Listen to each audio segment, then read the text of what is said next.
দুনিয়ার মধ্যে যাই হয়ে যাক না কেন, ক্ষয় হোক, লয় হোক, ফাঁসি হোক, যাই হোক না কেন, আল্লাহ তাআলার হুকুম থেকে এক চুলও এদিক সেদিক করা যাবে না। যদি আল্লাহ তাআলার শক্তি আমি মেনে নিতাম। আল্লাহ রাব্বুল আলামিন বলেন, দেখেন, আন্নাল কুওয়াতা লিল্লাহি জামিআ। আল্লাহু আকবার।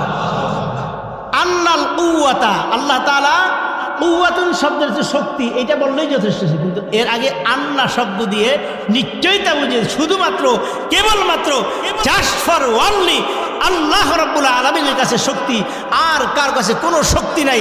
আল্লাহ তাআলা সেখান থেকে যাকে ইচ্ছা ততটুকু দান করে। ঠিক কিনা বলেন? চেয়ারের মালিক হয়ে মনে করেন একবারে সমস্ত শক্তির উৎস জনগণ। নাউজুবিল্লাহ বলেন, আরো জোরে বলেন নাউজুবিল্লাহ। এই কথা যারা বলবে তাদের ঈমান থাকবে না, যারা শুনে বিশ্বাস করবে তাদেরও কি থাকবে না?